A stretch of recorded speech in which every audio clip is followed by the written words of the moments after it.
le cycle de 15 ans dont je parle n'est pas exactement le même que celui dont parle Roger Eke, en dehors de la question purement technique où les paramètres ne sont pas du tout les mêmes. D'un côté, Saturne et l'opposition à la conjonction de Saturne, un peu comme pour la Lune. La Lune et Saturne ont des points communs, comme on le sait. 30 jours, 30 ans. Et là, c'est une nouvelle Lune, conjonction, pleine Lune, opposition. Qui donne une Lune de 15 ans. Ce qui d'ailleurs pour la Lune serait, au lieu que ce serait 15 ans, ce serait 15 jours. Alors, ce qui me paraît important, c'est l'idée que ça ne découpe pas des phases à en parler. Ce sont des moments. Donc ce sont des dates précises, ce ne sont pas des périodes. Même si effectivement ces moments ont des effets qui peuvent s'épuiser progressivement.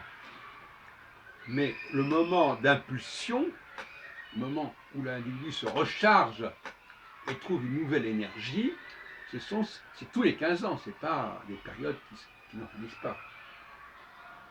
C'est tous les 15 ans qu'il y a une espèce de nouvelle chance, une nouvelle poussée, une nouvelle pulsion qui se produit chez les gens qui ont cette chance, effectivement, d'être marqués par Saturne. Je dis ça parce que je ne pense pas que tout le monde soit dans ce cas-là. Il n'y a qu'une toute petite minorité de gens qui ont la grâce d'être portés littéralement par ce signe de Saturne. Tous les 15 ans. Les leaders, les chefs, tout comme dans les travaux de Gauquelin ne marchent que pour les gens qui ont une certaine puissance de travail, une certaine réussite professionnelle. C'est pas pour le commun des mortels, contrairement à ce qu'on dit. Et sur ce point, je ne sais pas quelle est la position de Eke, mais je ne pense pas qu'il fasse la différence entre le haut et le bas sur le plan social. C'est dommage. Donc, il y a une recharge. Alors, il y a une recharge à deux niveaux. Il y a une recharge tous les 15 ans.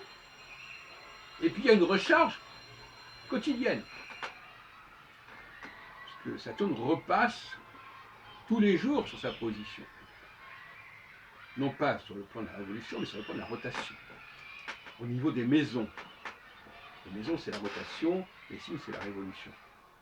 Donc il y a le retour de Saturne en révolution tous les 15 ans.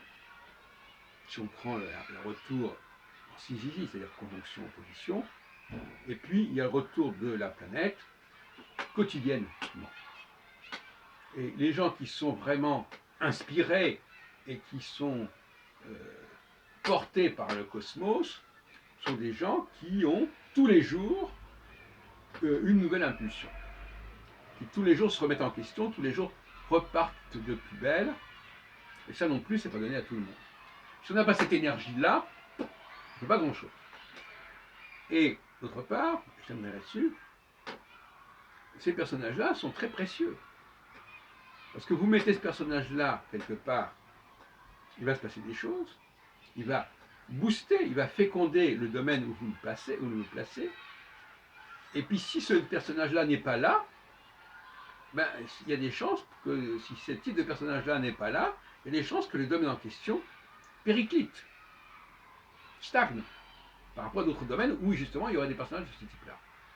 Donc on voit bien que par exemple, l'astrologie aura souffert d'un manque de personnages de haute volée pour s'occuper de ses affaires. Il y a eu quelques cas, mais finalement le recrutement ne s'est pas poursuivi indéfiniment, et la médiocrité entraîne la médiocrité et fait peur aux gens qui ont un potentiel. Le niveau, on en a parlé 36 fois, mais le niveau des réflexions astrologiques, de recherche astrologique dans les années 50-60 était beaucoup plus attractif que celui d'aujourd'hui. Et les colloques que moi j'organisais, jusque dans les années 90 et ensuite, enfin après, c'était moins intéressant, bien qu'il y ait des choses très importantes, avaient une capacité comme ça de mobilisation, d'effervescence intellectuelle. Et on est passé, à partir des années 90, etc., à une astrologie de l'enseignement, de la transmission d'un savoir qui était complètement sclérosé. Et ça aboutit à ce qu'aujourd'hui, le niveau de l'élite astrologique est considérablement plus faible qu'il y a 50 ans. Donc l'astrologie est paradoxalement victime de ses propres problématiques énergétiques. Puisque finalement, comme on dit, les savetiers sont les plus mal chaussés.